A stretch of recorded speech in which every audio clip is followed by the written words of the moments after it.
السلام علیکم. کم سے کم ایک دفعہ درود شریف پڑھ کر نیچے کامنٹ میں ڈن لکھ دیجیے. کسی نے سوال کیا، اگر ہم اللہ تعالیٰ سے کسی انسان کو مانگے، اگر ہم اللہ تعالیٰ کے سامنے کسی انسان کے لیے روئیں، کسی انسان کو اپنی دعاؤں میں شدت سے مانگیں، اپنے من پسند شخص کو پانے کے لیے اللہ تعالیٰ سے دعا کریں، اپنے من پسند شخص کو حاصل کرنے کے لیے اللہ کے آگے ہاتھ پھیلائیں، تو وہ ناراض تو نہیں ہوتا نا؟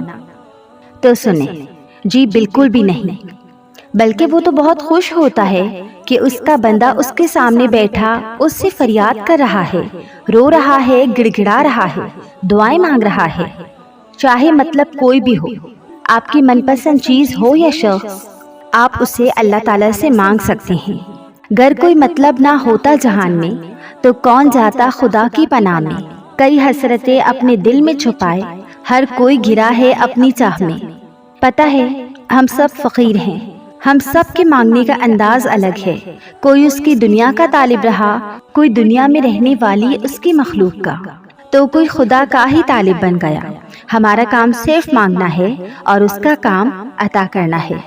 تو آپ کی جو بھی دعا ہے، جو بھی خواہش ہے، آپ بلا جھجک، بنا کسی شک کے آپ اللہ تعالیٰ سے کبھی بھی کسی بھی وقت مانگ سکتے ہیں.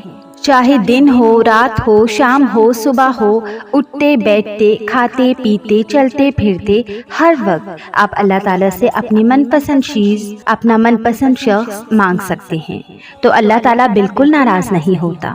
تو اس چیز کو اپنے دماغ سے نکال دیں کہ اگر ہم اللہ تعالیٰ سے اپنا من پسند شخص مانگے، اپنی من پسند چیز مانگے، تو وہ ناراض ہوگا.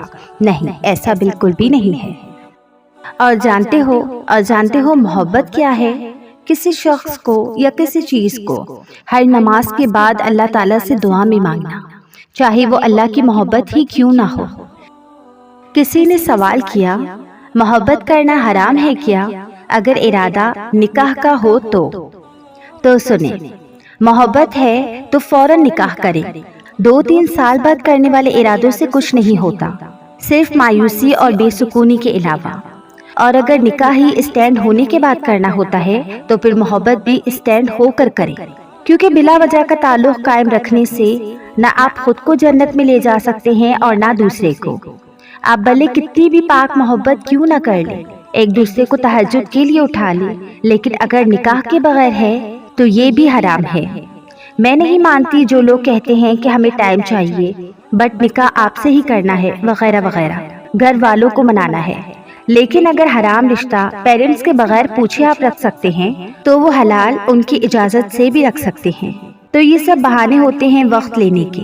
وہ آپ کو جج کرتے ہیں ٹائم گزار کے، بات چیت کر کے، کہ واقعی ہم ان کے ساتھ رہ بھی سکتے ہیں یا نہیں. صرف یہ مسئلہ ہوتا ہے، ورنہ ہمارا اسلام ہمیں یہی سبق دیتا ہے کہ اگر محبت ہے تو فوراً نکاح. کسی نے سوال کیا، جو میری محبت ہے ان کی شادی ہو گئی ہے، کیا میں ان سے شادی کے لیے تہجد میں دعا کر سکتی ہوں؟ تو سنیں، جی بالکل بھی نہیں. یہ کیسی خوشی ہوئی جو کسی کا بسا بسایا گھر تباہ کر کے پائی جائے. کسی کی چاہت کے قبرستان میں تم اپنی خوشیوں کا محل نہ سجا لینا. ان وقتی راحتوں کے خاطر کہیں تو مسلسل درد نہ کما لینا. کسی کی عرضی تباہ کر کے تم اپنی مستقل کو کسی محبت میں نہیں ڈھال لینا.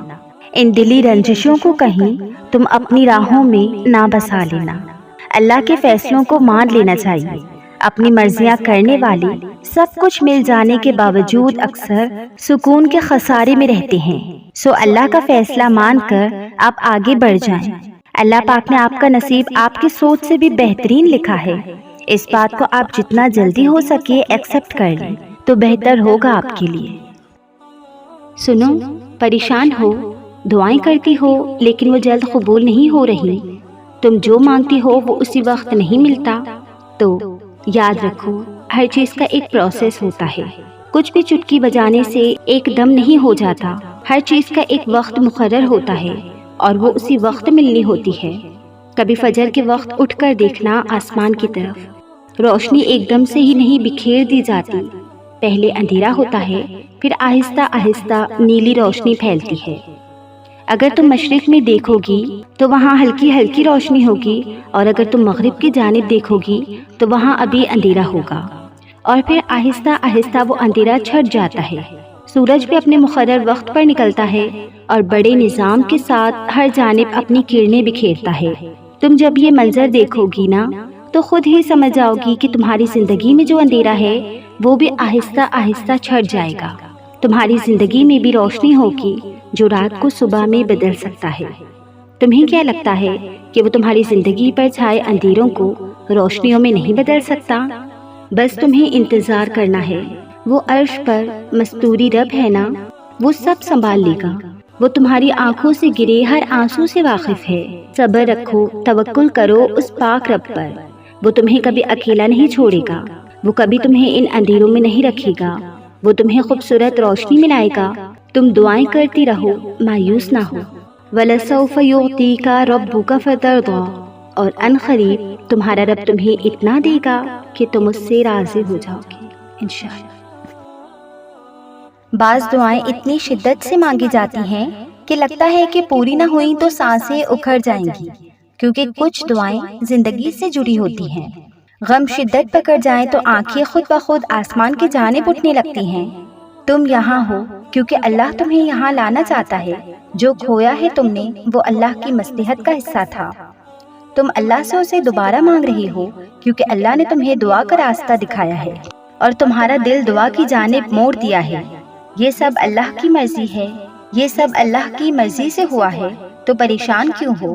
ان دعاؤں کو معجزوں میں بدلنا اللہ کا کام ہے، تو تم صرف دعا کرو جو تمہارا کام ہے۔ اللہ کے کام کی فکر چھوڑ دو کیونکہ وہ اپنے کام کرنا بخوبی جانتا ہے۔ وہ سب کا اللہ ہے، میں اس سے بہت مانگتی ہوں ہر چھوٹی چھوٹی چیز کہ یا اللہ بس یہ والی خواہش پوری کر دیں، اس کے بعد اور کوئی خواہش نہیں کروں گی اور کچھ نہیں مانگوں گی۔ اور پھر جب وہ ذات وہ خواہش پوری کر دیتی ہے اس کے بعد نئی خواہش دل میں گھر کرتی ہے، لیکن ان سب کے باوجود وہ اللہ کی ذات میری ان تمام خواہشوں کو ایک ایک کر کے ایسا پورا کر دیتی ہے جیسے اس کے در پہ بے حساب ملتا ہے۔ ایسا نہیں ہے کہ سب جلدی مل جاتا ہے، صبر کے آنسو جب بہتے ہیں تو وہ ان تمام صبر کا صلہ ایسے پہنچا دیتے ہیں اور میری عقل دنگ رہ جاتی ہے۔ او ہاں، یہ تو میں نے مانگا تھا اللہ سے، اور دیکھو کیسے اللہ نے اتنی جلدی سن لی، کیسے جس چیز دینے کا وقت آتا ہے تو وہ ضرور دیتا ہے۔ ایسا نہیں ہے کہ میں اللہ کے زیادہ قریب ہوں، ایسا نہیں ہے کہ اللہ صرف میری سنتا ہے۔ اللہ کے قریب ان سب سے زیادہ قریب تو وہ ہوتا ہے جن کے آنسو اللہ کو پسند ہوتے ہیں۔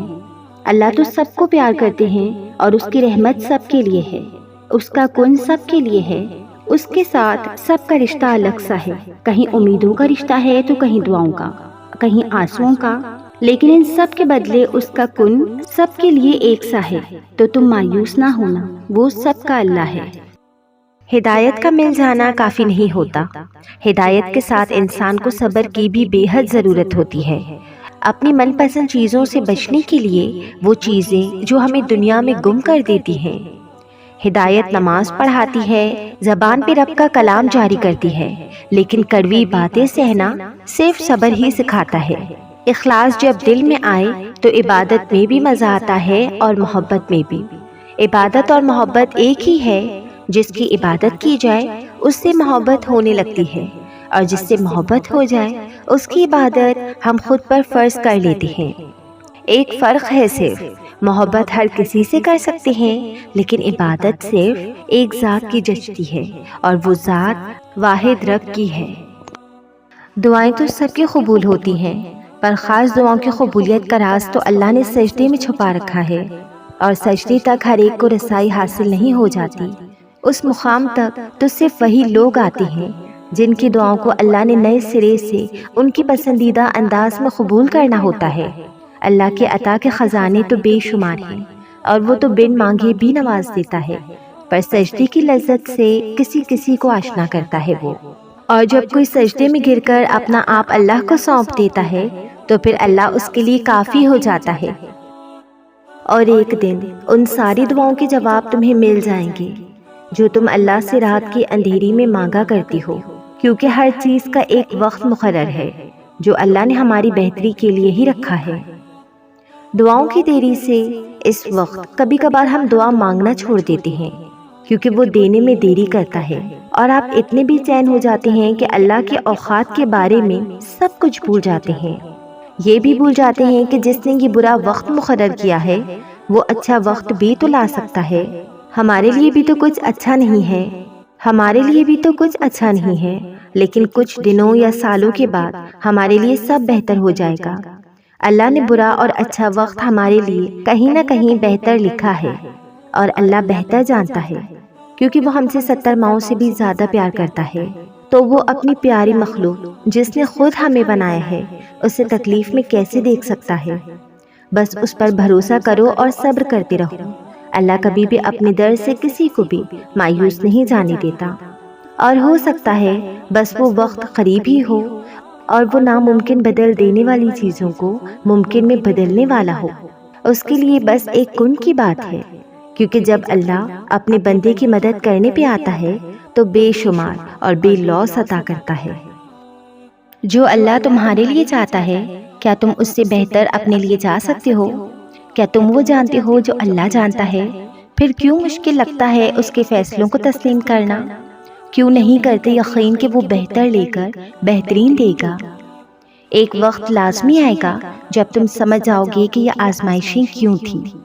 اس کی آزمائشوں کے پیچھے چھپی مصلحتوں پر حیران رہ جاؤ گے۔ تب تک توکل کرو اس پر جو دونوں جہانوں کا مالک ہے، وہ جو ماں سے بھی زیادہ پیار کرتا ہے۔ اس نے آزمائش میں ڈالتے ہوئے کچھ تو سوچا ہوگا، اور جان رکھو کہ تمہاری زندگی میں کچھ بھی اللہ پاک کی مرضی کے بغیر نہیں ہوتا۔ تمہاری آزمائش اللہ پاک کی رضا نہیں تو اور کیا ہے؟ تو اس کی رضا کے آگے سر جھکا دو، صبر کر لو یہ سوچ کر کہ جو ہو رہا ہے اس میں بہتری ہے، اور صبر کرنے والوں کو وہ بہت خاص رکھتا ہے۔